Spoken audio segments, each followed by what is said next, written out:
तेषामहं समृद्धता मृत्यु संसार सागरात भवामी नचिरात पार्थ मय्या वेशित चेतसाम किंबहुना धनुर्धरा जो मातेची आई उदरा तो मातेचा सोयरा केतुलापा तेवी मी तया जैसे असती तैसिया कडी काळ नोकोनिया घेतला पट्टा एरवी तरी माझी या भक्ता आणि संसाराची चिंता काय समर्थांची कांता कोरांड मागे। प्रस्तुत प्राप्त समय आजच्या या प्रवचन रूपी सेवेकरिता घेतलेला श्लोक गीतेतील अध्याय क्रमांक 12 आणि 12व्या अध्यायातील श्लोक क्रमांक 7। या 7व्या श्लोकामध्ये भगवान आपल्याला ओळख करून देत असताना मार्गदर्शन करत असताना म्हणतात तेषामहं समृद्धता मृत्यु संसार सागरात भवामी नचिरात पार्थ मय्या वेशित चेतसाम। अर्थात भगवंत म्हणतात जो मनुष्य अर्थात जो भक्त माझ्या ठिकाणी चित्त स्थिर करतो त्याला मी या संसार रूपी आणि जन्म मृत्यू रूपी रहाळगड्यातून अल्पकालामध्ये सोडवितो। सोडा दादा तुम्ही अल्पकालामध्ये सोडवितो बरं का। म्हणजे काय या ठिकाणी जाणीव करून देत असताना भगवंत म्हणतात फक्त मला तुम्ही चित्त अर्पण करा। तुम्ही जर मला चित्त अर्पण केलं तर मी तुम्हाला अल्प काळामध्ये या जन्म मृत्यूच्या राहडगाड्यातून या संसाराच्या बंधनातून मुक्त करतो सोडवितो। आणि या श्लोकावर भाष्य करत असताना मौली म्हणतात किंबहुना धनुर्धरा जो मातेची आई उदरा तो मातेचा सोयरा केतुलापा तेवी मी तया जैसे असती तैसिया कडी काळ नोकोनिया घेतला पट्टा एरवी तरी माझी या भक्ता आणि संसाराची चिंता काय समर्थांची कांता कोरांड मागे। श्लोकावर अर्थपूजा बांधण्याआधी श्लोकावर चिंतन करण्याआधी श्लोकावर विवरण घेण्याआधीच्या निमित्ताने या ठिकाणी आपण ही प्रवचन सेवा आयोजित केलेली आहे। आपल्या या खालिंग गावातील हे दळवी परिवार आणि या दळवी परिवारातील आपल्या सर्वांच्या आवडत्या ताई अर्थात कैलासवासी राजेश्वरी राजाराम दळवी ताईंचं 7 नोव्हेंबर अर्थातच 7/11/2024 रोजी अल्पशा आजाराने निधन झालं आणि त्यांच्या उत्तर कार्यांच्या निमित्ताने आपण या ठिकाणी ही प्रवचन सेवा आयोजित केलेली आहे। खरं तर ताईंनी आपल्या जवळजवळ वयाच्या 50व्या वर्षी आपला निरोप घेतला। त्यांच्या वयाच्या 50व्या वर्षी या ठिकाणी त्यांचं देहांत झालं। त्यांचं अल्पशा आजाराने निधन झालं। त्यांच्या पश्चात अर्थात आमचे दादा असतील राजाराम दादा दळवी त्यांचे पती त्याचप्रमाणे त्यांचा मुलगा निशांत असेल भावेश असेल आणि मुलगी कृतिका असेल त्याचप्रमाणे हा दळवी परिवार अतिशय जीवनाचा प्रवास करत असताना अनेक प्रसंगांना सामोरे गेले अनेक प्रसंगांना तोंड दिलं अनेक प्रकारच्या संकटांना तोंड दिलं। संसार करत असताना अध्यात्माची जोड घेतली बैठकीच्या माध्यमातून परमार्थ केला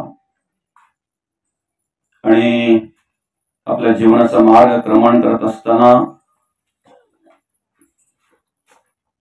एका आजाराने त्या व्यस्त झाल्या एका आजाराने त्या ग्रासल्या गेल्या। जवळजवळ 1.5 ते 2 वर्ष त्या आजाराशी त्यांनी झुंज दिली। आपल्या पत्नीला उदंड आयुष्य लाभावं शेवटपर्यंत साथ द्यावी म्हणून राजाराम दादा असतील त्याचप्रमाणे आमच्या आईने आम्हाला अनेक वर्ष मार्गदर्शन करावं अजून आमचं संगोपन करावं आम्हाला सांभाळावं या उद्देशाने त्यांची मुलं असतील हा दळवी परिवार असेल त्याचप्रमाणे ताईसाहेबांचं माहेर असेल पाटील परिवार. आपण सर्वांनी अतिशय त्यांना फरक पडावा, बऱ्या व्हावात म्हणून अतिशय परत प्रयत्न केले. पण शेवटी ईश्वर सत्तेपुढे गेलाच नाही. याप्रमाणे प्रयत्न चालू असतानाच त्यांचं निधन झालं आणि त्या तुम्हा आम्हाला सोडून गेल्या. त्यांच्या जाण्याने या दळवी परिवारावर एक मोठा शोककला पसरली आहे. कारण असं म्हटलं जातंय की घराला घरपण आणण्याचं काम एक स्त्री करत असते. बाई असेल तर त्या घराला महत्व आहे, महिलाच नसेल, बाई नसेल, बरं का. संसाराला आकार देण्याचं काम ती स्त्री करत असते, महिला करत असते, बाई करत असते. तुम्ही अनेक शास्त्रांचा अभ्यास करा, पुराणांचा अभ्यास करा. एक स्त्रीही परमार्थ संसार करू शकत नाही आणि एक पुरुषही संसार करू शकत नाही. संसार करायचा, घरदार सांभाळायचं, घराला घरपण द्यायचं म्हणजे जेवढा पुरुष महत्वाचा आहे तेवढी स्त्री महत्वाची, आणि जेवढी स्त्री महत्वाची आहे तेवढाच पुरुष महत्वाचा आहे. आणि म्हणून लग्नाच्या वेळी सप्तपदी फिरत असताना आम्ही एकमेकांना दिलेले जे काही वचन असतात, 7 फेऱ्याचे आपण फिरतोय की नाही लग्नाच्या वेळी, त्यावेळेला पती पत्नीला वचन देत असते, पती पत्नीला वचन देत असतो आणि पत्नी पतीला वचन देत असते. त्या वचनांमध्ये शेवटच्या श्वासापर्यंत एकमेकाची साथ देण्याचं वचन असतंय, बरं का. आम्हाला काही माहिती नसते आम्हाला किती आयुष्य आहे. आमची पत्नी किंवा आमचा पती आम्हाला अर्ध्यावर सोडून जाणार आहे आमच्या स्वप्नातही नसतंय. पण आम्ही त्या ठिकाणी मात्र वचन देत असतो की शेवटच्या श्वासापर्यंत तुमच्या सुखात सुख मांडणार, तुमच्या दुःखात दुःख मांडणार, तुमच्या घराला घरपण देण्याचं काम करणार, तुमच्या संसारामध्ये रममाण होऊन त्या ठिकाणी पतिव्रता म्हणून काम करणार. आणि अशा प्रकारची ती वचन निभावत असताना, अशा प्रकारे कार्य करत असताना त्या ठिकाणी अचानक काळाचा घाला यावा, काहीतरी आजार ताईसाहेबांना व्हावं आणि तो आजार अशा प्रकारे की तो आजारच त्या ताईसाहेबांना घेऊन जावा, अशा प्रकारे अल्पशा आजाराने ताईसाहेबांचं निधन झालं. खर तर मुलं एकदा काय मोठी झाली, लग्न वगैरे झाली, त्यांना मुलं झाली की मग मात्र ते घरातली माणसं असतात, वृद्ध माणसं, ते वयोवृद्ध होत झालेले असतात आणि मनाची साधारणतः त्यांच्या तयारी असते, साधारणतः मनाची तयारी असते. कारण आता नातवंड वगैरे आल्यानंतर मग त्यांना असं वाटतं की अजून काय पुढे पाहायचं आहे. पण ताईसाहेबांच्या विषयी जर विचार केला तर 3 मुलं ताईसाहेबांना. प्रत्येक बाईला वाटतंय की एकतरी सुनमुख पाहावं, मुलांची लग्न व्हावीत, म्हणजे डोळ्यासमोर व्हावीत. या सगळ्या अशा अपेक्षा मनुष्य जे काही करत असतो ना, ज्या काही कल्पना करत असतो ना, बरं का, अचानक एखादा प्रसंग यावा आणि त्या प्रसंगातून सगळ्या कल्पनेचं पाणी व्हावं, सगळ्या कल्पना दुभंगाव्या, आम्ही केलेलं नियोजन सगळं विस्कळीत व्हावं. आम्ही काही वर्षापर्यंतच नियोजन करत असतो आमचं आयुष्य जगत असताना, पण माहिती नसते आम्हाला आयुष्य किती आहे. आम्ही 60, 70, 80, 90 वर्षापर्यंतच नियोजन करत असतो. वृद्धपणाची व्यवस्था आम्ही करत असतो, पण आम्हालाच माहित नाही की आम्ही वृद्ध होऊ की नाही होऊ ते, पण तरी सुद्धा आम्ही ते नियोजन करत असतो. त्यात शास्त्राने सांगितलेलं आहे, शतवर्ष वय नेमिले, 100 वर्षाची गणना रे, 100 वर्षाची, शतवर्षाची गणना रे, 100 वर्ष शास्त्रामध्ये आम्हाला आयुष्य दिलेलं आहे. प्रत्येकाच्या प्रारब्धाप्रमाणे, प्रत्येकाच्या संचिताप्रमाणे ते मिळत असतंय, बरं का. आज ताईसाहेबांनी आपला संसार करता करता अतिशय चांगल्या प्रकारे परमार्थ केला, देवाचं नामस्मरण केलं, बैठकीच्या माध्यमातून श्रवण केलं, पतिव्रता म्हणून या ठिकाणी कार्य करण्याचं काम केलं, घराला घरपण देण्याचं काम केलं, बरं का. आपला जन्म कुठल्या घरात व्हावा हे आपल्या हातात नसतंय. सांगू का, लग्न करून आपण कोणाच्या घरात जाऊ हेही आपल्या कल्पनेत नसते, हेही आपल्या काही नियोजनात नसतंय. पण ज्या घरात जातो ना, त्या घराचं स्मशान करायचं की मंदिर करायचं हे मात्र निश्चित आपल्या हातात असतं.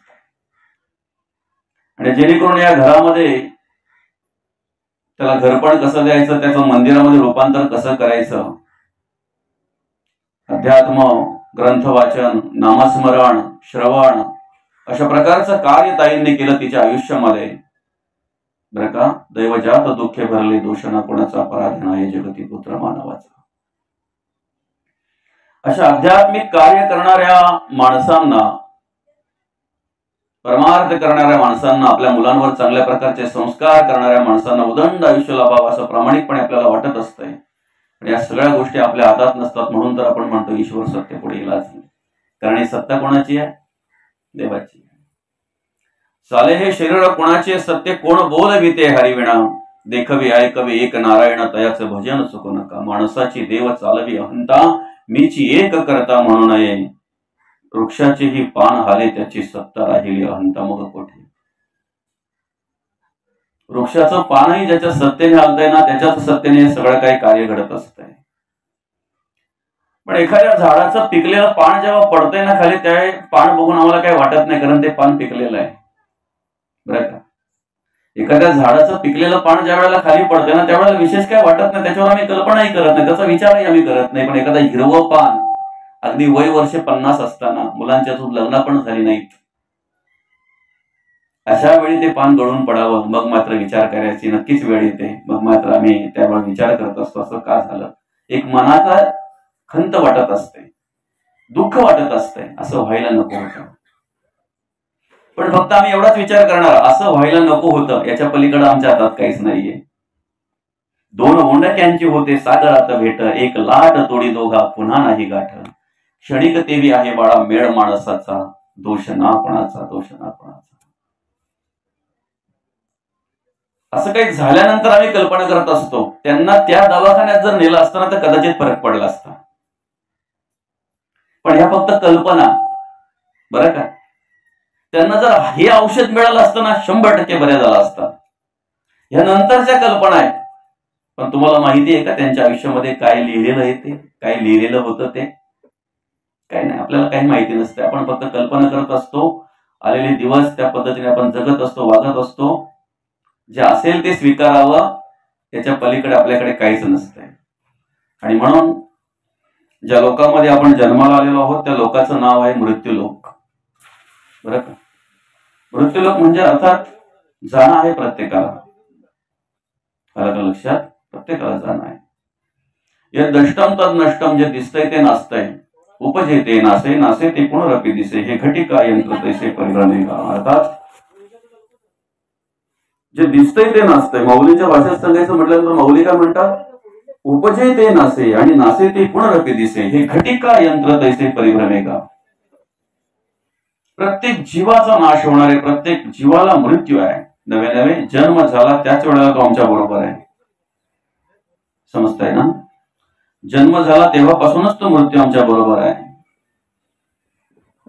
जन्मही आमच्या हातात नाही आणि मृत्यू आमच्या हातात नाहीये. पण जन्म आणि मृत्यू याचा मधला काळ जो आहे, आयुष्य ज्याला म्हणतोय, ते आयुष्य आमच्या हातात आहे. ते कसं जगावं, ते कसं वागावं हे आम्हाला कळलं पाहिजे. आणि म्हणून या ठिकाणी भगवंत म्हणतात, आपलं आयुष्याचा मार्गक्रमण करत असताना तुम्ही काय करा. तुम्हाला या संसाराच्या बंधनातून सुटायचं आहे ना, मोकळं व्हायचं आहे ना, तुम्हाला या जन्म मृत्यूच्या राडगाड्यातून मोकळं व्हायचं आहे ना, मग भगवंत म्हणतात फक्त तुमचं चित्त मला द्या. काय म्हणतात देव? भगवंत काय म्हणतात? तुमचं चित्त मला द्या फक्त. तेषामहं समृद्धता मृत्यू संसार सागरात. काय म्हणतात? तुम्हाला मृत्यू, जन्म मृत्यूच्या रहाडगाड्यातून, संसार सागरामधून सहज मी मोकळा करतोय. ह्या व्यापातून, सगळ्या बंधनातून तुम्हाला मोकळा करतोय. तुम्ही काय करा, भवामी नचिरात पार्थ मैया वेशित चेतसाम. तुम्ही फक्त चित्त मला अर्पण करा. सोपं आहे ना? देवाला फक्त चित्त जर दिलं आपण, तर देव आपल्याला ह्या जन्म मृत्यूच्या राडगड्यातून सोडवितो. या संसाराच्या बंधनातून देव आपल्याला मुक्त करतात, तेही अल्प काळामध्ये. आजचा जर विचार केला तर माणूस बघा ना, किती दिवसेंदिवस संसारामध्ये बांधला जातोय, बंदिस्त होतोय. लहान मुलाचा विचार केला तर तो सगळ्या गोष्टीत मोकळा आहे. लहान मुलाचा जर विचार केला ना, सगळ्या गोष्टीत मोकळा आहे तो. त्याच्याकडे कुठल्याही प्रकारचा विषय नाहीये, विकार नाहीये, कुठल्याही प्रकारचा दोष नाहीये, निर्दोष आहे तो. अगदी अगदी लहान मूल जर पाहायला गेलं तर. म्हणून तर त्याला कोणी येत आहे, कडीवर घेत आहे, खांद्यावर घेत आहे, असं अंजारतंय, गुंजारतंय. उलट आरती शेजारचे काकू बोलते, याला आम्हाला द्या. एक बोलायची रीत. किती गोंडस मुलगा आहे तुमचा. मग ती काकू घेऊन जाते घरीच्या, 1-2 तास त्याला मस्त खेळविते नाही आणि परत त्या आईकडे आणून देते. आलं का लक्षात? काही नसतंय त्याला. त्याला एखादी नोट जर दिली ना तुम्ही कागदाची, बरं का, 10ची, 20ची, 50ची नोट दिली ना, ती फाडून टाकते. त्याला काय कळतंय त्याचं काय आहे ते. जसं जसं मोठं होतंय ना, एक एक विषय, एक विकार जसा स्पर्श करतोय ना त्याला, तसं तसं त्याच्या विचारामध्ये बदल होत असतो, तसं तसं त्याच्या वागण्यामध्ये बदल होत असतो, तसं तसं त्याच्या जगण्यामध्ये बदल होत असतो. आणि म्हणून मग दिवसेंदिवस मनुष्य काय होतोय तर बांधला जातोय त्या संसाराच्या राडगड्यामध्ये. या जन्म मृत्यूच्या राडगड्यामध्ये काय होतोय, तो अडकला जातोय. पुनरपि जननम पुनरपि मरणम पुनरपि जननी जठरी शयनम. अडकला जातोय, गुंतला जातोय तो. देवाच्या ठिकाणी आपण चित्त अर्पण करा. भगवंत म्हणतात तुम्हाला अल्प काळामध्ये मोकळं करतोय, अल्प काळामध्ये मोकळं करतोय. आमचं काय माहितीये ना मौली, आम्हाला देव आवडतोय सर्वांना. आणि सांगू का तुम्हाला, देव आवडतोय म्हणून तुम्ही प्रवचन श्रवण करता. बरोबर आहे की ना? ज्यांना देव आवडत नाही ते अजून आलेच नाही तिथे, ते येतेच 11:30 वाजता. आम्हाला देव आवडतोय म्हणून आम्ही प्रवचन श्रवण करतोय, म्हणून आम्ही कीर्तन श्रवण करतोय. आम्हाला मनापासून देव आवडतोय. फरक बघा काय आहे. आम्हाला देव आवडतोय पण आम्ही देवाला आवडावं असं कोणालाच वाटत नाही. पडतंय कोणाला? देवाला कोण आवडतो? जो आवडतो सर्वांना, तोची आवड आहे देवाला. जो सर्वांना आवडतोय ना, तो देवाला आवडतोय. मग सर्वांना आवडण्यासाठी आम्ही काय करावं? सर्वांना आवडण्यासाठी आम्ही काय करावं? किती सोपं आहे ना एकदम. आमच्या घरी देव यावा हे आम्हाला प्रामाणिकपणे वाटतंय. आमच्या घरी देव यावा त्यासाठी आम्ही प्रयत्न करतोय, त्यासाठी आम्ही अभ्यास करतोय, त्यासाठी आम्ही परमार्थ करतोय, भक्ती करतोय. का? आमच्या घरी देव यावा. पण आम्ही देवाच्या घरी जावं असं प्रामाणिकपणे कोणालाही वाटत नाही, कोणालाही वाटत नाही. देवाला आपण कधी आवडू बघा. त्याचं उदाहरण एक उत्तम या ठिकाणी या श्लोकावर भाष्य करत असताना मौलीने दिले बघा. श्लोक आहे, तेषामां समृद्धता धरता मृत्यू संसार सागरात भवामी नचिरात पार्थ मय्यावी शीतचेतसाम. या श्लोकावर भाष्य करत असताना मौली म्हणतात, किंबहुना धरुणधरा जो मातेची या येऊदरा तो मातेचा सोयरा केतुला पण. जो आईच्या पोटी मुलगा जन्म घेतो तो त्या आईला किती आवडत असतो बरं, किती आवडत असतो. तिच्या जीवाच्या पलीकडे तो मुलगा तिला आवडत असतो. आलं लक्षात? आईचा जर आम्ही विचार केला तर आईच्या जीवापेक्षा तो मुलगा तिला जास्त आवडत असतो, आहे की नाही? त्या मातेला फक्त कळलं ना, गर्भधारणा झालेली आहे की त्या दिवसापासून ती तिचा अधिक विचार न करता त्या वाढणाऱ्या बाळाचा विचार करते. त्या गर्भामध्ये वाढणाऱ्या बाळाचा अधिक विचार करते. स्वतःचा विचार जास्त करत नाही, ती अधिक करत नाही. स्वतःची काळजी अधिक घेत नाही. ती काळजी कोणाची घेते? बाळाची काळजी घेते ती. 1-2 महिना झाला, 3-4 महिने झाले, तिला समजलं आता बाळ वाढतंय, बाळाची वाढ होते. 5 महिने झाले, 6 महिने झाले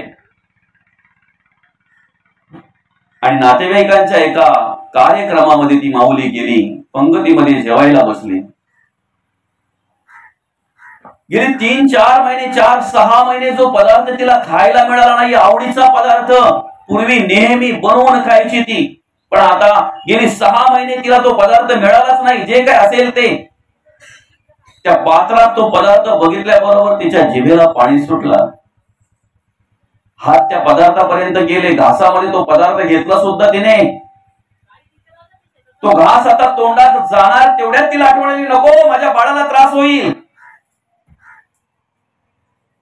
तो पदार्थ बाजूला सरते ती. तिला आवडतो ना, पण आता तिच्या देहावरचं प्रेम कमी झालेलं आहे तिचं. आता बाळावर प्रेम करते ती. किती आवडत असते ते बाळ तिला. बघा ना, घरामध्ये काम करत असताना जर समजा एखाद्या दिवशी एखादा काही जर घरामध्ये बनवायचं असेल, काहीतरी करायचं असेल आणि जे काही असेल त्याच्यामध्ये द्रव्य ते आपण वर उंच अशा डब्यावर जर ठेवलं असेल, उंच अशा मांडणीवर जर ठेवलं असेल आणि त्या मांडणीवर त्या डब्यापर्यंत हात पोहोचण्यासाठी जर स्टूलचा आधार, खुर्चीचा आधार जर घ्यावा लागत असेल तर ती पहिला विचार करते नको, भले आज नाही बनवलं ते तरी चालेल, आज नाही बनवता आलं तरी ते चालेल, नाही डबा काढता आला तरी चालेल, जे असेल त्याच्यामध्ये मी भागवेन, पण मी स्टूलवर चढून डबा काढणार नाही. का? जर कदाचित माझा पाय घसरला तर माझा पाय मोडेल, माझा हात मोडेल, याची मला काळजी नाहीये. माझ्या बाळाला लागेल कदाचित, माझ्या बाळाला दुखापत होईल कदाचित. किती काळजी घेते ती माता बघा त्या बाळाची, आहे की नाही?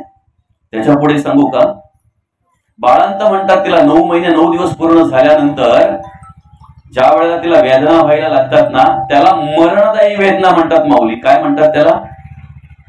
मरणदायी वेदना म्हणून त्याचं नाव ठेवलेलं आहे बाळांत. बाळ किंवा अंत.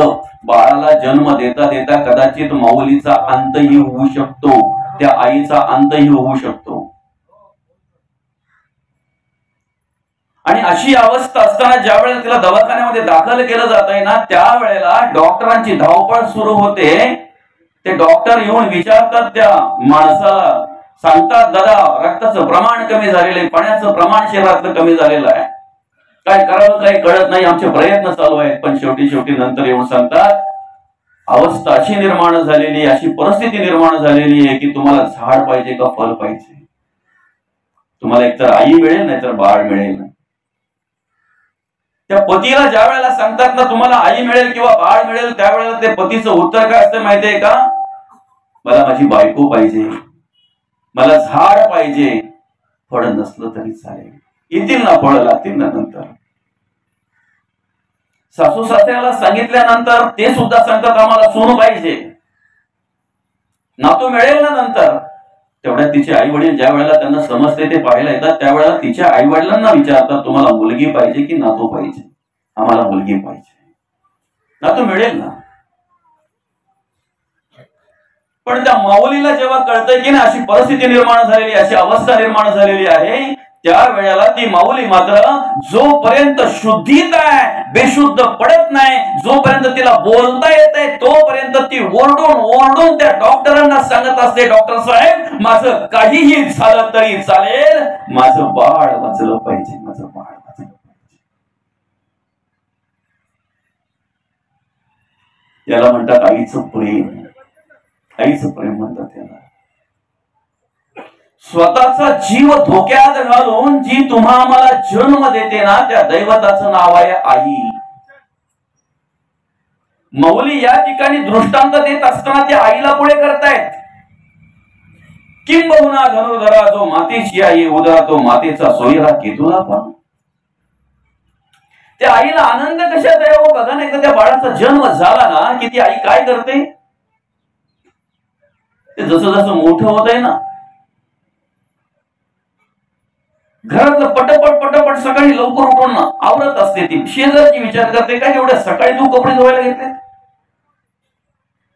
एवढी धावपळ तुझी चालू आहे, पुढे जायचंय का आज? त्यावेळेला ती बोलते नाही, माझं बाळ उठायच्या आधी मला सगळं काम आवरायचं आहे. का? एकदा ते बाळ उठलं की मग मला त्याच्या बरोबरच राहावं लागतंय, तर मला त्याच्याकडेच राहावं लागतंय.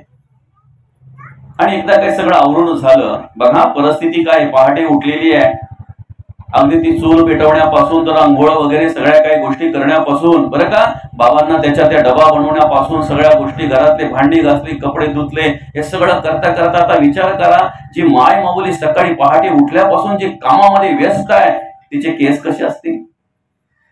कल्पना करा ना. तिची केसांची अवस्था काय झाली असेल, तिच्या तोंडाची अवस्था काय झाली असेल? बरं, एवढी घाई ना की ते काम करता करता हात जर कशामध्ये माकले ना तर घ्यायला तिला पोतेरा घ्यायला पण वेळ नाही. मग ती काय करते? तिच्या कपड्याला ती हात पुसते.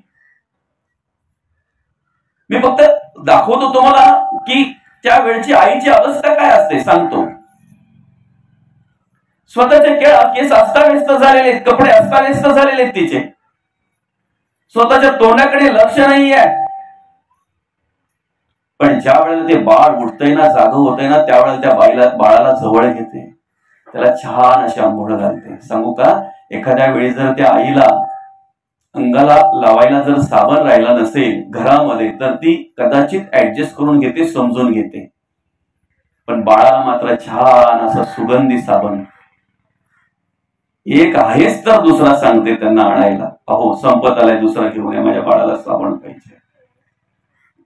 ते बाळ एवढं लहान आहे ना, ते साबण सुगंध घालून कसं आहे ते त्याला काही कळत नाही. पण त्या साबणाचा सुगंध कोण घेत असते? समाधान कोणाला वाटत असते? बाळाला का आईला? बाळाच्या अंगाला साबण लावल्यानंतर आईला समाधान वाटतंय. छान अशी आंघोळ झाली की मग त्याला अशी मांडीवर घेणार, त्याला व्यवस्थित पुसणार, स्वच्छ करणार, त्याला मस्त की नवीन कपडे घालणार. ज्या बाळाला शी आले की शो आले हेही कळत नाही, मी अंगावर घातलेले कपडे नवीन आहेत की जुने आहेत, किती किमतीचे आहेत हेही माहिती नाही, म्हणून चांगले किती भारी जरी घातले तरी त्याच्यामध्ये शी करता येते, त्याला काही कळत नाही ना. पण तरी सुद्धा नवीन नवीन कपडे घालून ती आई त्याचं निरीक्षण करत असते. माझ्या बाळाला नवीन कपडे पाहिजेत, माझ्या बाळाला नवीन कपडे घालायचे, रोज असे वेगवेगळ्या प्रकारचे कपडे घालून, आणि ती निरीक्षण करत असते. त्याला गंध लावते, पावडर लावते, आलं का लक्षात, टिळा लावते, आणि हळूच कोणाची दृष्ट पडू नये म्हणून एखादा काळा टिळा ठेवून देते, आहे की नाही, कुठेतरी एक तोंडाला लावते, त्याच्या चेहऱ्यावर लावते. आणि एकदा काय असं छान बाळाला नटवलं ना की ती आई बिचारी त्या बाळाकडेच पाहत असते, त्या बाळाचं निरीक्षण करत बसते. का माहितीये का, जिचे केस अस्ताव्यस्त झालेले आहेत, जिचे कपडे अस्ताव्यस्त झालेले आहेत, सकाळपासून जिच्या तोंडाला पावडर नाहीये, तिने आरशात बघितलंही नाहीये, पण आता मात्र तीच आई बाळाचं निरीक्षण करून एवढी आनंदी आहे, एवढी आनंदी आहे की स्वतःचा देहभान विसरलेली आहे, त्याचं निरीक्षण करत असते. ह्याच्या आधी जर कधीतरी त्या बिचाऱ्या महिलेला साडी आणली ना तर 4 घरं दाखवत फिरायची ती साडी, पण आता बाळाला दाखवत फिरते, बाळाचे कपडे दाखवत फिरते. का? तिला स्वाभिमान कसलाय? आपल्या बाळाचा स्वाभिमान आहे. माझं बाळ जर सुंदर दिसत असेल ना, माझं बाळ जर सुंदर असेल ना, तर त्यात तिला आनंद आहे, त्या आईला, त्या माय माऊलीला आनंद आहे. बरं का, एवढं सगळं सांगायची आवश्यकता एवढीच आहे, एवढं सगळं तुमच्या पुढे वर्णन करायचं कारण एवढंच आहे की आपण देवाला केव्हा आवडू, आपण देवाला आवडू केव्हा, आपण संतांना आवडू केव्हा? जो मुलगा आईने सांगितल्याप्रमाणे वागतोय ना, त्या मुलावर आई खुश असते, आनंदी असते. जो मुलगा बापाचं सांगून ऐकतोय ना, तो मुलगा बापाला आवडत असतो. जो बापाचं सांगून ऐकत नाही ना, त्याच्यावर बाप सुद्धा नाराज असतो, लोकांकडे सांगत असतो, नातेवाईकांकडे सांगत असतो, तुम्ही तर येऊन समजावा त्याला, माझं ऐकत नाही तो. बापाला जसं हवं तसं जो मुलगा वागतो, तो मुलगा बापाला आवडतो. आपल्याच भाषेत सांगू का, सासूला आवडते अशा प्रकारे ती सून वागते, अशा प्रकारे वावरते ती सून सासूला आवडते. खरंय ती खोटं आहे? सासूचा द्वेष करणारी सून आवडेल? सासूचा मत्सर करणारी सून आवडेल? सासूचं न ऐकणारी उलटच काहीतरी करून ठेवणारी सून आवडेल? मग काय करते ती? शेजारी सांगायला सुरुवात करते, मुलाला सांगायला सुरुवात करते, तिच्या कहाण्या सांगायला सुरुवात करते. बरोबर आहे? खरंय की खोटं आहे? खरं आहे ना? सांगा ना. आम्हाला ज्या कामासाठी देवाने आणलेलं आहे, ज्या कारणासाठी हा नरदेह दिलेला आहे, ते कार्य आमच्याकडून न घडतानाही देव आम्हाला सांभाळतोय, हे आमचं मधभाग्य आहे. समजतंय ना? बापाने सांगितल्याप्रमाणे जर मुलगा ऐकत नसेल तर एक वेळ तो बापही मुलाला बाजूला करतोय. जा, तुझ्या आयुष्याचं तूच काय करायचं ते कर, भलं करायचं का वाटोलं करायचं ते तुझं तो बघ, आता मी सांगून तर झालंय. सुनेचं सासूचं सांगून ऐकत नाही, ज्याप्रमाणे पाहिजे त्याप्रमाणे राहत नाही, त्या सुनेचं सुद्धा ती सासू काय करते? अवेअर करते, तिरस्कार करते, बाजूला असते तिला. तुझं तू बघून घ्यायचं, माझं मी बघून घेते काय असेल ते, तुला जर माझं ऐकायचं नसेल तर. अनंत अपराध पोटात घातल्यानंतर ती माय माऊली सुद्धा कधीतरी तिच्या मुखातून रागाच्या भरामध्ये शब्द येतोय, जा मेल्या मर, कधीतरी शब्द येतो तो. आमचं मधभाग्य आहे की जो देव आम्हाला सांभाळतोय, जो देव आम्हाला सामर्थ्य देतोय, ज्या देवाने आम्हाला जन्माला घातलेला आहे, ज्या कारणास्तव जन्माला घातलेलं आहे, ज्या कामानिमित्त जन्माला घातलेला आहे, ते अध्यात्म आमच्याकडून घडत नाही, त्या देवाचं नामस्मरण आमच्याकडून घडत नाही, ती भक्ती आम्ही करत नाही, ते श्रवण आम्ही करत नाही, देवाचं कोणत्याही प्रकारे कार्य आम्ही करत नाही, नास्तिक विचाराचे असताना सुद्धा तो देव आम्हाला सांभाळतोय, हे आमचं मतभाग्य आहे. आम्ही देवाला आवडावं जर असं वाटत असेल तर देवाला पाहिजे तसं वागा. आम्ही संतांना आवडावं असं वाटत असेल तर संतांना अभिप्रेत असलेली कर्म करा, ते कार्य करा. निश्चित देवाची कृपा आमच्यावर झाल्याशिवाय राहणार नाही. बाप आपल्यावर कधी प्रसन्न असतो, कधी खुश असतो. पाहुणे आल्यानंतर पण तो सांगतो, माझा मुलगा ना माझ्या शब्दाच्या पलीकडे नाही, माझा शब्द पडावा आणि तो त्याने लगेचच कॅच करावा. आई त्या मुलाची स्तुती केव्हा करते? आई त्या एखादी सासू सुनेची स्तुती केव्हा करते? ज्या वेळेला ती सून तिच्या सांगण्याप्रमाणे राहते, त्यावेळेला चार चौघींना तीच सासू सांगत असते, माझी सून अख्ख्या गावात तशी सून नाही, एवढी चांगली सून आहे माझी. तो बापही येणाऱ्या जाणाऱ्याला सांगत असतो, माझा मुलगा अरे एक नंबर मुलगा आहे, चांगला आहे, मस्त आहे, माझं सांगून ऐकतोय, मी सांगेन त्या पद्धतीने राहतोय, वागतोय, जगतोय. बापाला जर खुश करायचं असेल तर बापाच्या सांगण्याप्रमाणे वागलं पाहिजे. सासूला जर खुश करायचं असेल तर सासूच्या सांगण्याप्रमाणे वागलं पाहिजे. सुनेने नाही तर जावयाने बोलावे. मग जर देव आमचा झाला पाहिजे, देवाला जर आम्ही आवडते झालो पाहिजे, संतांना जर आम्ही आवडते झालो पाहिजे, तर आम्ही काय केलं पाहिजे? आम्ही कसं जगलो पाहिजे, आम्ही कसं वागलो पाहिजे, हा विचार पहिला आम्ही केला पाहिजे. तुम्ही काय करता याला महत्व आहे, तुम्ही कुठे आहात हे महत्वाचं नाही आहे. तुमचा जन्म कुठे व्हावा, आपला जन्म कुठे व्हावा हे आपल्या हातात होतं का? आपल्या हातात होतं? आमचा जन्म कुठे व्हावा हे जर आमच्या हातात असतं तर आम्ही कुठे मागितलं असतं जन्म? बरं, कुठे जन्म मागितला असता? आपला काय आवडतंय आपल्याला? परमार्थ आवडतो, अध्यात्म आवडतो, भक्ती आवडते. परमार्थ आवडत असतो, अध्यात्म आवडत असतं तर संध्याकाळच्या वेळेला आम्ही ग्रंथ घेऊन वाचन केलं असतं. सकाळच्या वेळेला ज्या वेळेला आम्हाला वेळ मिळतो त्यावेळेला आम्ही ग्रंथ घेऊन वाचन करत बसलो असतो. पण आमच्या घरातले आवरल्यानंतर जर आमच्या हातात रिमोट येत असेल आणि तासन तास जर आम्ही त्या एकेमागे एक अशा 4-4, 5-5 सिरियल जर पाहत बसत असू, बरं का, आम्ही आमच्या आयुष्यामध्ये काय करतोय याचा विचार आम्ही करायला पाहिजे. चांगलं करतोय की वाईट करतोय आम्हाला कळायला पाहिजे. बरं, ते खोटं आहे आम्हाला माहिती असताना सुद्धा मी एवढं रममाण होतोय ना, जसं पुढे क्रिया घडतील ना तसे हावभाव आम्ही करतोय. एखादा पिक्चर पाहत असताना बघा मनुष्य किती रममाण एकरूप होत झाले, किती एकरूप झालेला असतो तिथे. जसे पुढे जशी क्रिया घडेल, जसं आम्हाला आमच्या चेहऱ्याला, आमच्या डोळ्याला दिसेल ना, त्या पद्धतीने आम्ही हावभाव करत असतो, त्या पद्धतीने हावभाव करत असतो. तेवढा एकरूप जर आम्ही परमार्थामध्ये झालो, श्रवणामध्ये झालो, तेवढा एकरूप तेवढा रममाण जर आम्ही भगवंताच्या नामस्मरणामध्ये झालो, तर बसल्या जागेवर आमचा उद्धार झाल्याशिवाय राहणार नाही. बसल्या जागेवर फक्त तेवढा एकरूप झालो पाहिजे, तेवढा रममाण झालो पाहिजे. तेषां समृद्ध धरता मृत्यू संसार सागरात भवामी नचिरात पार्थमय्या वेशित चेतसाम. काय म्हणतात भगवंत, तुम्ही मला फक्त चित्त द्या, अल्प काळामध्ये तुम्हाला जन्म मृत्यूच्या राहडगाड्यातून सोडवितो. जन्म झाल्यापासून मृत्यू जोडीला आहे.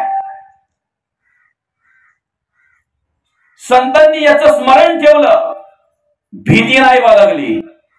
म्हणून संत म्हणतात मृत्यूचे स्मरण असावे, भय कदापि नसावे, भीती नसावी. तुमच्या गावात शाळा आहे का? खालिंग मध्ये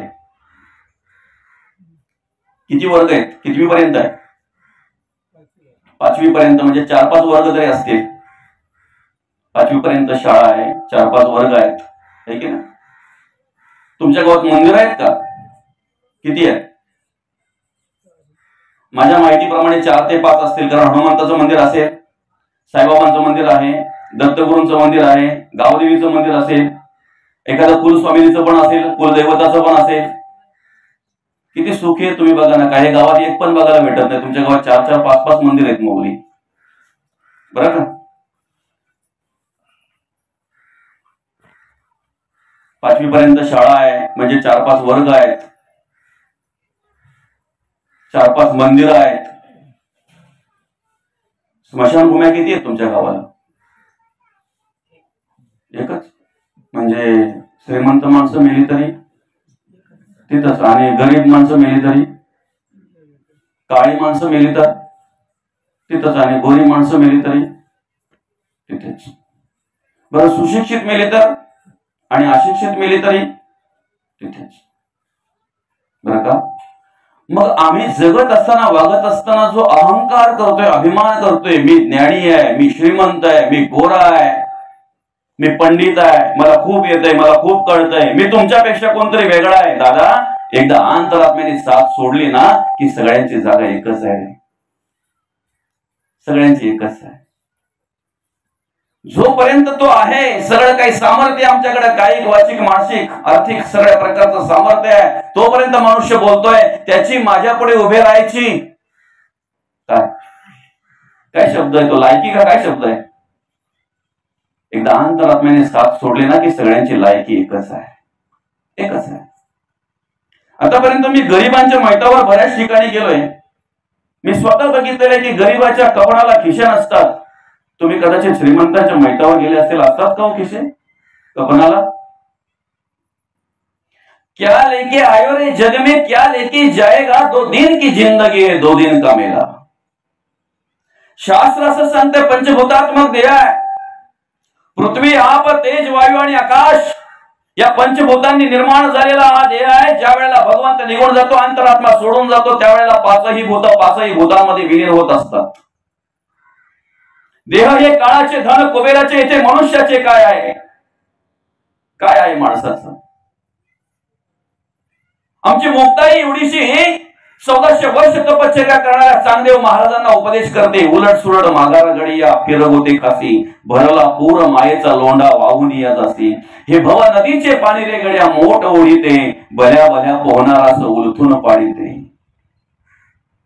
देह जाणार आहे, देह जाईल जाईल याची काळ वा खाईल. देहाची माती होणार आहे, मग राहणार आहे काय?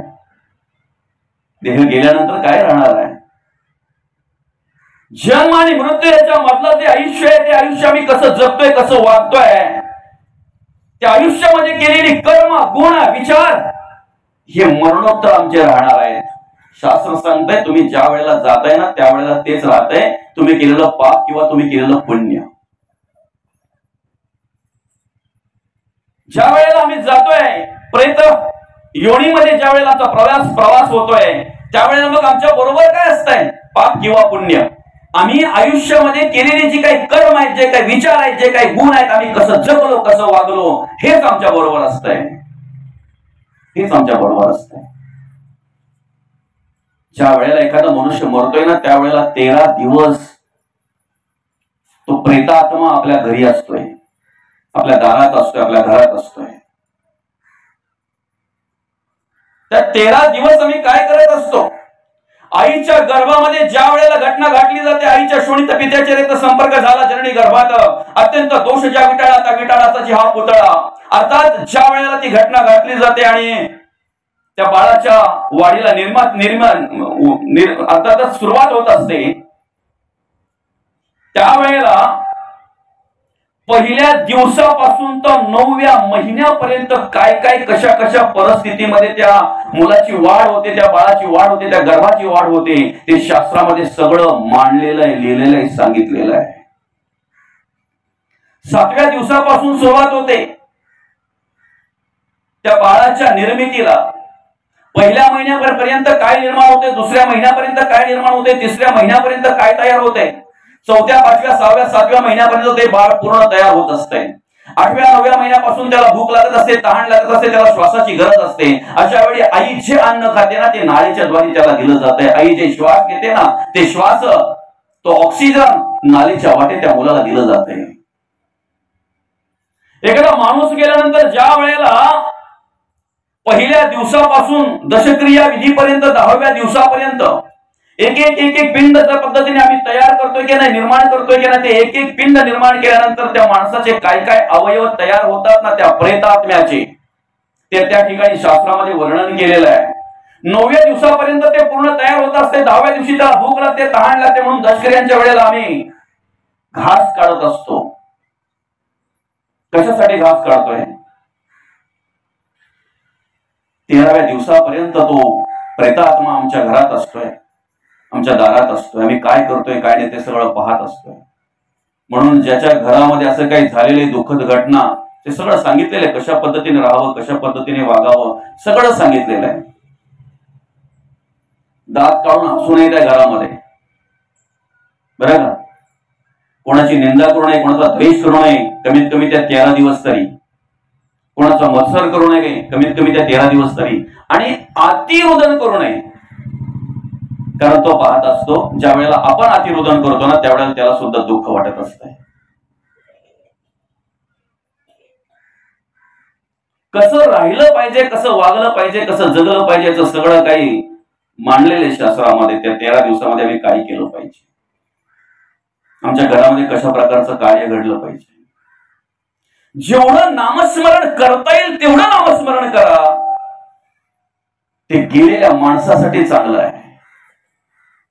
निंदा करत असाल, द्वेष करत असाल, मत्सर करत असाल, भांडण तंटा जर करत असाल त्या दिवसांमध्ये, तर 100% त्याला सुद्धा दुःख होत असतंय, त्याला सुद्धा दुःख होत असतंय.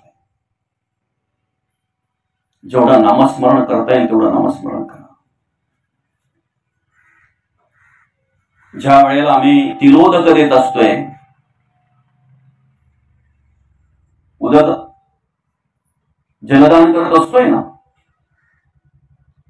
त्यावेळेला द्वेष, मत्सर, तिरस्कार न करता, कुठला तरी विचार मनामध्ये न आणता नामस्मरण करत, बरं का?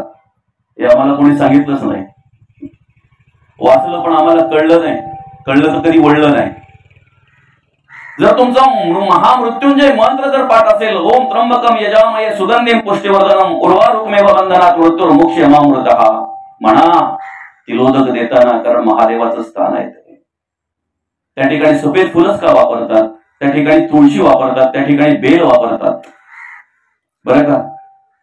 नसेल मंत्रपाठ ना, ओम नमः शिवाय म्हटलं तरी चालेल, तेही म्हणता नाही आलं, फक्त प्रणवाचा उच्चार करा, ओम, उद्धार होईल त्याचा. काहीतरी आपल्याकडून त्याला मिळेल. ज्या निमित्ताने आपण आलेलो आहोत ना, खऱ्या अर्थाने काहीतरी फायदा होईल त्या गोष्टीचा. आज गेलेल्या माणसाच्या नावाने आपण 3 प्रकारचं दान करत असतो. एक म्हणजे ज्ञानदान, पिंडदान आणि अन्नदान. ज्ञानदान घडावं या उद्देशाने आपण प्रवचन सेवा आयोजित करत असतो, टाइमपास म्हणून नाही. 11:30 पर्यंत माणसं येणार, तोपर्यंत काहीच टाइमपास नाही म्हणून नाही, मनोरंजन म्हणून नाही, टाइमपास म्हणून नाही. ज्ञानदान घडावं या उद्देशाने हे प्रवचन आपण आयोजित करत असतो. पिंडदान करत असताना, त्या ठिकाणी उदकदान करत असताना ते नामस्मरण केलं पाहिजे. कमीत कमी द्वेष, मत्सर, तिरस्कार थांबवला पाहिजे. पण तुम्हाला जर अनुभव घ्यायचा असेल ना माऊली, तर 11, 11:30 टायमिंग मला दिलेले समजा प्रवचनाचं आजचं, बरं का? पण तुम्ही सांगाल त्यावेळेला थांबवा, आपलं काय हरकत नाही. विषय असा आहे की ज्या वेळेला प्रवचन संपत आहे त्याच्या नंतर जो वेळ आपल्याला मिळतोय ना, त्यावेळी चर्चा बघा आपली काय असते, काय विषय असतात आपले, बघा काय विषय असतात आपले. संत म्हणतात या कलियुगामध्ये जर आपला उद्धार करून घ्यायचा असेल तर हरीच्या नामाने आपला उद्धार आहे. म्हणून नामस्मरणाला खूप महत्व आहे. दुसरं, तुम्ही ज्या वेळेला स्मशानभूमीत जाताना त्यावेळेला मुळीत चप्पल घालून त्या कट्ट्यावर चढू नका, ते महादेवाचं मंदिर आहे. आता इथे सांगू शकतो, तिथे सांगायला गेलो तर बोलतील हा अतिशहाणा झाला, याला खूप कळायला लागलं, मौलिक खरं आहे की खोटं आहे. इथे सांगू शकतो कारण इथे अधिकार आहे.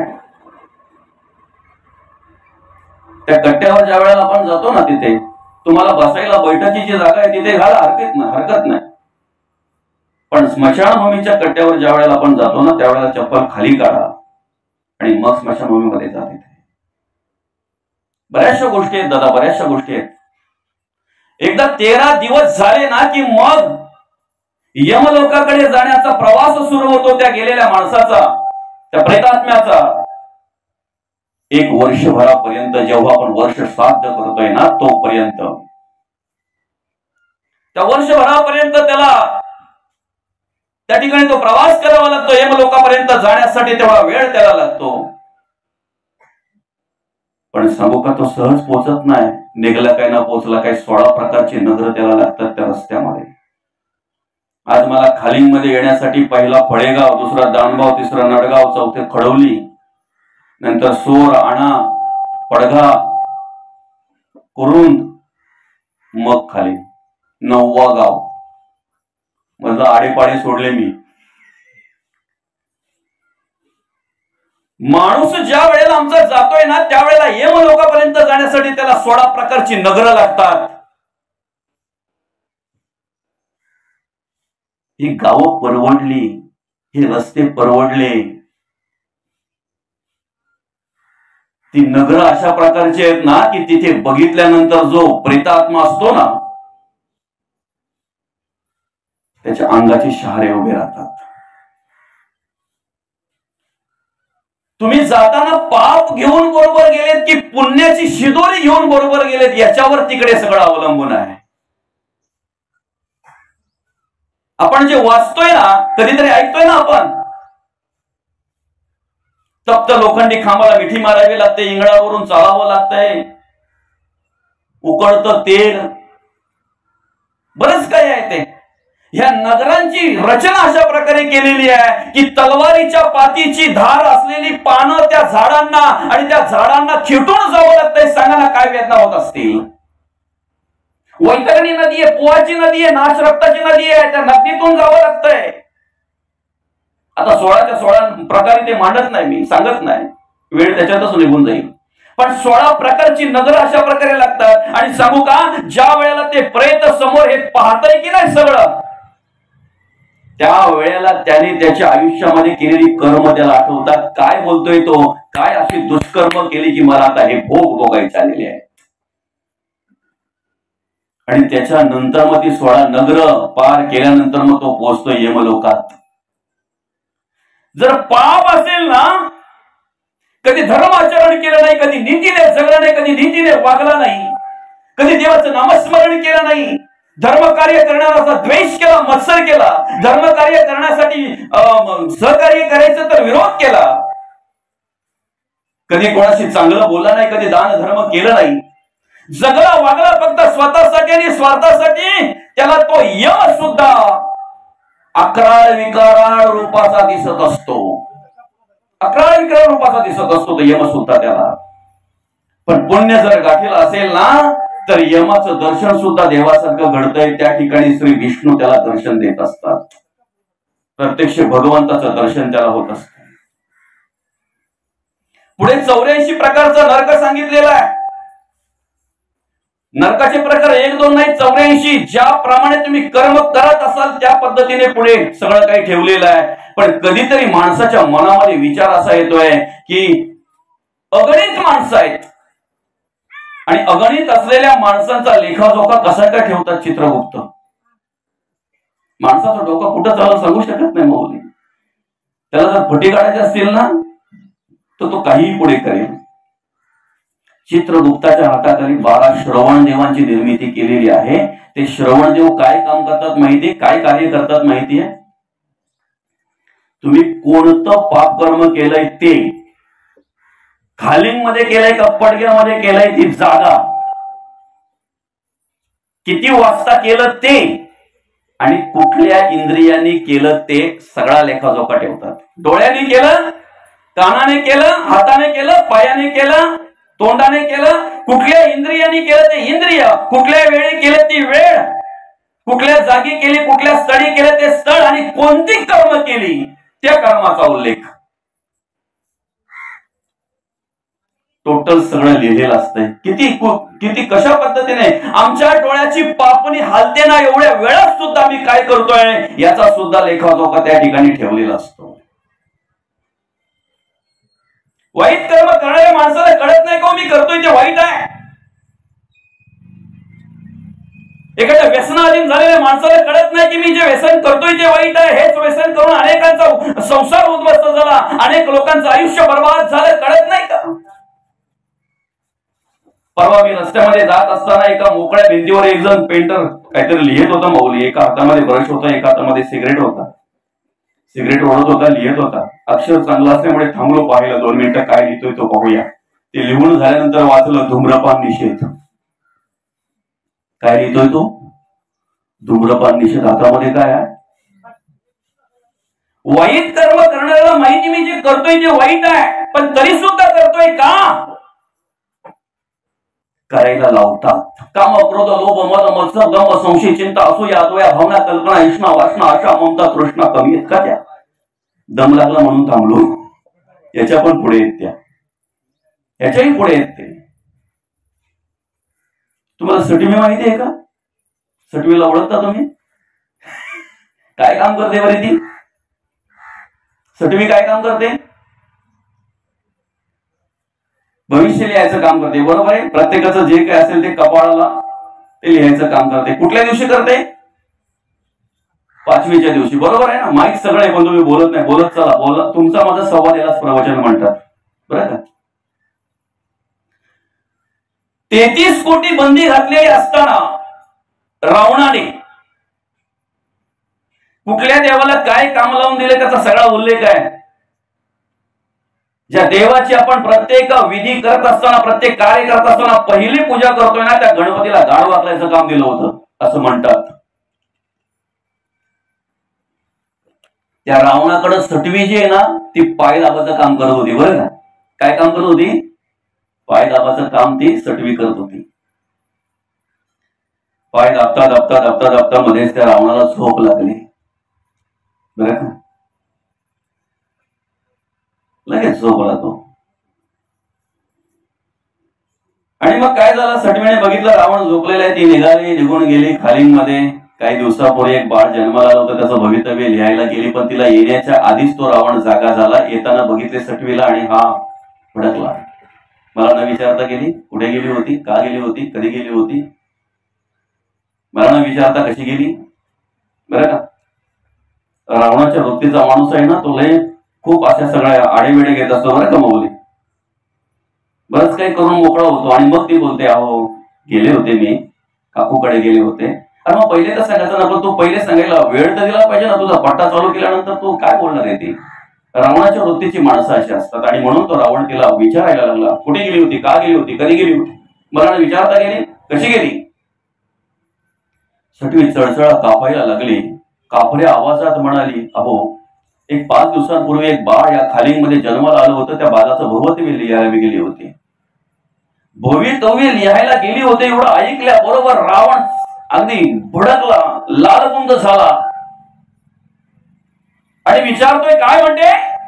हो म्हणे, भवितव्य लिहायला गेली होती. म्हणजे आतापर्यंत रावणाला फक्त एवढंच वाटलं होतं का सटवी फक्त माझंच पाय दाबाचं काम करते का काय? तिला दुसरं काम आहे त्याला माहितच नव्हतं. आता माहिती झालं काय, की सगळ्यांचं भवितव्य लिहिण्याचं काम सटवी करते. मग तेवढ्यात विचारतो, सर्वांचा? हो म्हणे, सर्वांचं. माझं सुद्धा? तुमचं सुद्धा? मग सांग. आता काय विचारलं पाहिजे रावणाने? रावणाने काय विचारायला पाहिजे? माझा उद्धार कशात होईल ते विचार दादा. माझं भलं कशात आहे तेच विचार. माझं हित कशात आहे ते विचार. पण राक्षसी वृत्तीचा माणूस ते विचारेल? रावणाच्या वृत्तीचा माणूस ते विचारेल का? तो विचारतोय माझा मृत्यू कधी आहे, कारण सगळ्यात जास्त घाबरतोय ना तो मृत्यूला. मौलिक खरं आहे की खोटं आहे? संतांनी मृत्यूला मित्र केलं, मित्र म्हणून बघितलं. आम्ही शत्रू म्हणून पाहतोय ना, म्हणून घाबरतोय आम्ही. पहिला रावणाने प्रश्न केला, सांग माझा मृत्यू कधी आहे? थरथरत्या अंगात, थरथरत्या आवाजामध्ये ती म्हणायला लागली, अज राजाचा पुत्र दशरथ, दशरथाचा पुत्र श्रीराम, त्या श्रीरामांच्या हातून तुमचा मृत्यू आहे. एवढं ऐकल्या बरोबर तळपायाच्या आग मस्तकाला गेली त्या रावणाच्या. डोळे लालबुंद झाले, भडकला, क्रोधिष्ठ झाला तो. आणि क्रोधिष्ठ अवस्थेमध्ये काय म्हणतोय, पुसून टाकते. तेव्हा ती सटवी बोलते, लिहायचं काम माझ्याकडे, पुसायचं काम माझ्याकडे नाही. खोड रबड कोणाकडेच नाही, तुमच्याकडे पण नाही, माझ्याकडे पण नाही, आणि सटवीकडे पण नाही. मग कोण करेल हे काम? तेव्हा सांगितलं, बृहस्पतीचं काम आहे, ब्रह्मदेवाचं काम आहे, बृहस्पतीकडे जा. निघाला निघाला निघाला रावण, बृहस्पतीकडे निघाला. लांबून येताना बघितलं, सर्वज्ञ असलेल्या बृहस्पतीने जाणलं हा कशासाठी आलेला आहे. एवढा लालबुंद झालेला आहे, क्रोधिष्ठ झालेला आहे, डोळे लाल झालेले आहेत, एवढा क्रोधिष्ठ होऊन आलेला आहे. रावण जवळ आल्यानंतर काही न विचारता समोरच असलेला खोलीचा दरवाजा रावणाला उघडायला सांगितला. रावण बोलतोय. बृहस्पती म्हणतात, रे थांब, नंतर ऐकव मला काय तुझं ऐकायचं ते. मी काय सांगतोय ते पहिलं माझं काम कर. त्या खोलीचा दरवाजा उघड पहिले. रावण कशासाठी आलेला आहे ते